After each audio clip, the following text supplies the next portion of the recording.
नाम का एक गांव था। उसी गांव में मोहिनी नाम की एक औरत रहती थी। मोहिनी अपनी 5 साल की बेटी चारू के साथ एक छोटी सी झोपड़ी में रहा करती थी। मोहिनी का पति गोपाल दिन भर खेतों में काम करने के बावजूद भी ज्यादा पैसे नहीं कमा पाता था। एक रोज गोपाल मोहिनी से कहता है, अरे भाग्यवान, अब इस गांव में कुछ नहीं रखा है। पूरा दिन मेहनत करके भी अपने परिवार की जरूरतों को पूरा नहीं कर पा रहा हूँ। अब मैंने शहर जाने का निश्चय कर लिया है। मैं कल ही शहर जाकर कोई अच्छा सा काम ढूंढता हूँ, और जब मुझे काम मिल जाएगा तो मैं तुम दोनों को भी शहर बुला लूंगा। हाँ। अजी, आप तो हम दोनों को छोड़कर शहर चले जाओगे, पर आपके जाने के बाद घर का खर्च कैसे चलेगा? अरे भाग्यवान, तुम भी हद करती हो। अरे घर में जो थोड़े बहुत पैसे रखे हैं, जब तक उनसे काम चलाना, और वैसे भी कुछ ही दिनों की तो बात है। फिर तो मैं तुम दोनों को अपने साथ शहर ले ही जाऊंगा।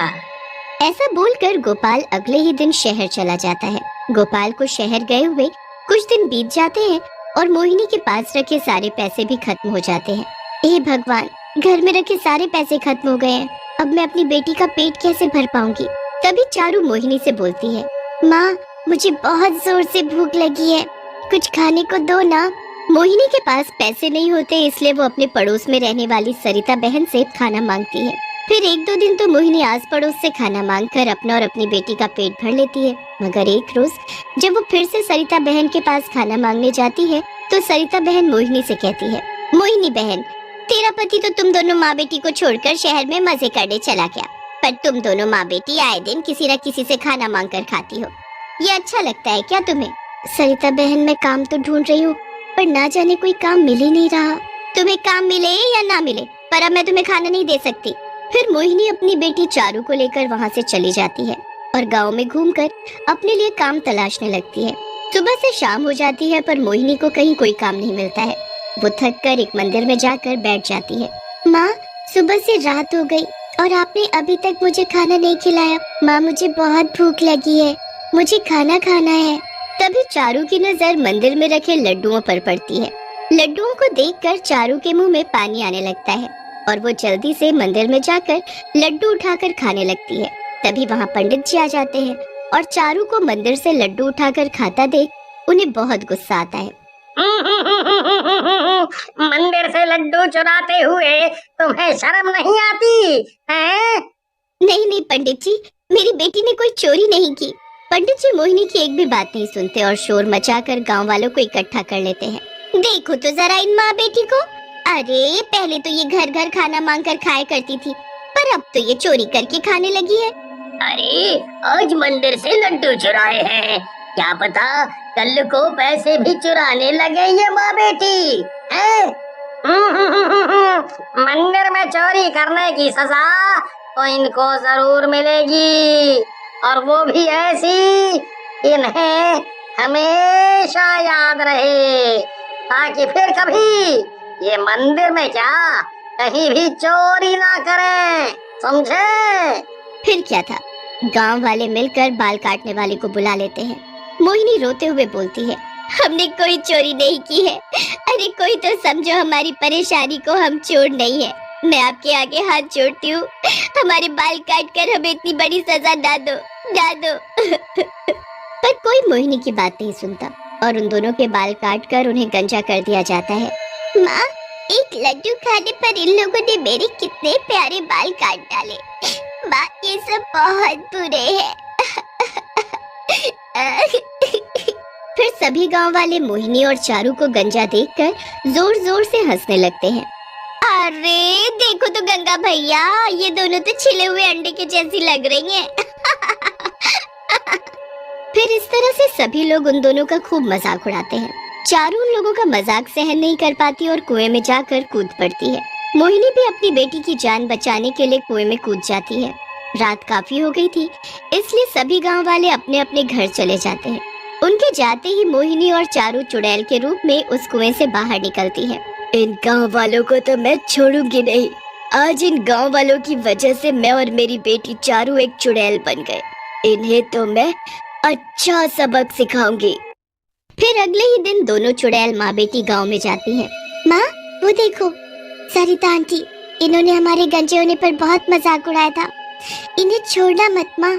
फिर चुड़ैल मोहिनी अपने आसपास देखती है कि कहीं कोई उन दोनों को देख तो नहीं रहा। आसपास कोई नहीं है, अब देखना मेरी बेटी, मैं इसे कैसे मजा चखाती हूँ।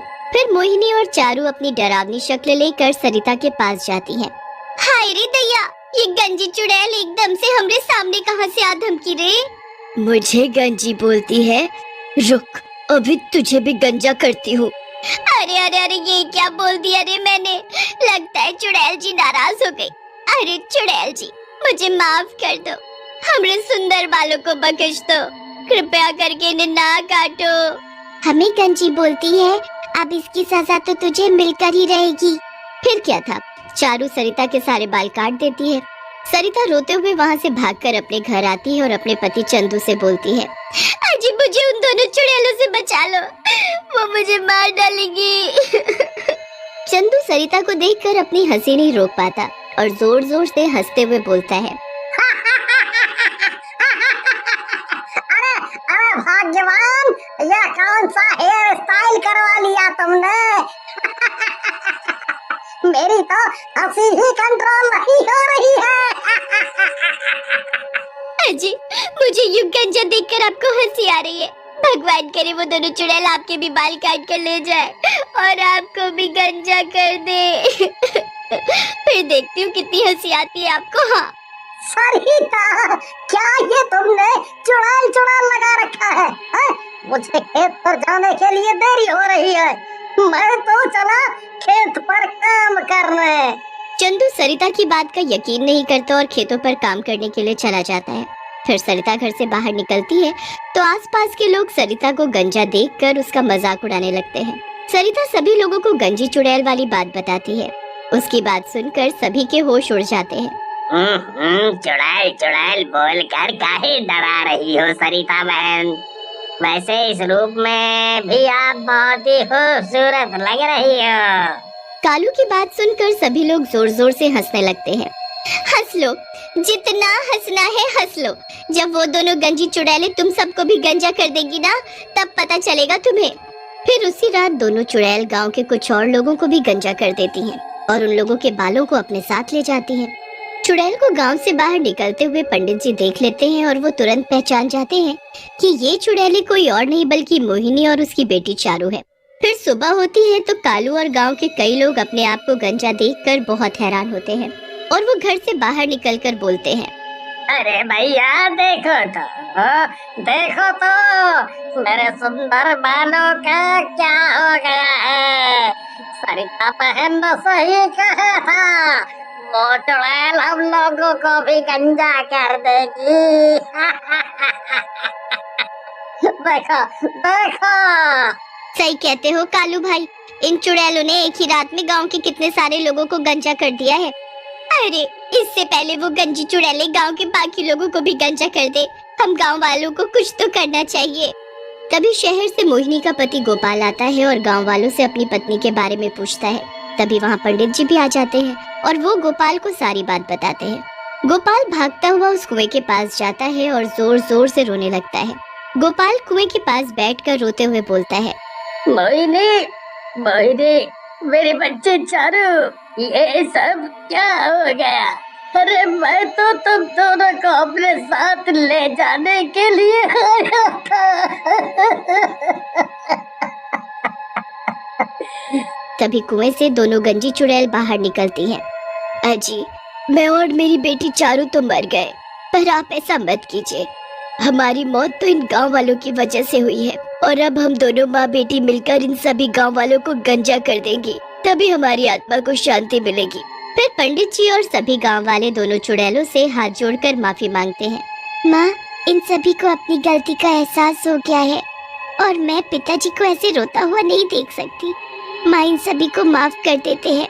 हम दोनों की आत्मा को तभी शांति मिलेगी जब इस कुएं से हमारे मृत शरीर को निकालकर इसका विधि विधान के साथ क्रियाकर्म किया जाएगा।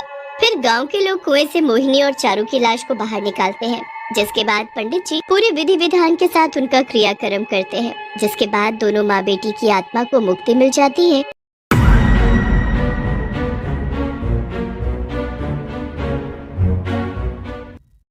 सूफिया अपने रूम में सुकून से सो रही थी। एक चोर सूफिया के रूम में घुस जाता है और चोरी करने लगता है। पैरों की आवाज सुनने के बाद सूफिया की आंख खुल जाती है और वो चोर को पीछे से देख लेती है।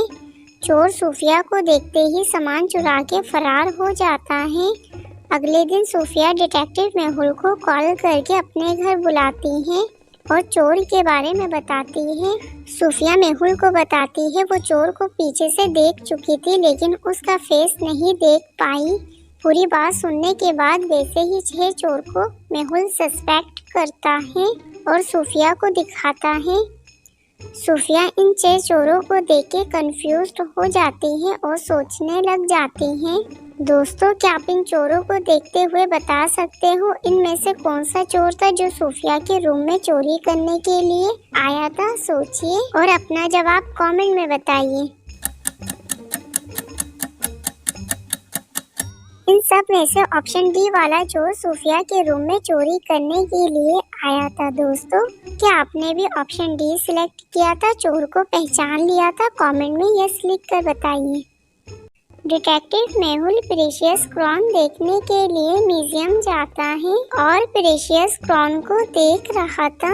अचानक लाइट चली जाती है। एक चोर प्रेशियस क्रॉन को चुरा के भाग रहा था। डिटेक्टिव मेहुल भी चोर का पीछा करता है। चोर का पीछा करते हुए मेहुल रोड तक पहुंच जाता है। अब मेहुल के सामने 3 रास्ते हैं। मेहुल तीनों रास्तों को देख के कंफ्यूज्ड हो जाता है और सोचने लग जाता है इन तीनों में से चोर किस रास्ते से भागा होगा। दोस्तों, क्या आप इन तीनों रास्तों को देख के बता सकते हो इन तीनों में से कौन से रास्ते से चोर भागा होगा? सोचिए और अपना जवाब कमेंट में बताइए। इन तीनों रास्ते में से चोर ऑप्शन ए, बी वाले रास्ते से नहीं गया होगा क्योंकि इन दोनों रास्ते में शूज के निशान मौजूद हैं, जबकि चोर ने कोई शूज वियर नहीं किया था। इसका मतलब चोर ऑप्शन 3 वाले रास्ते से गया होगा।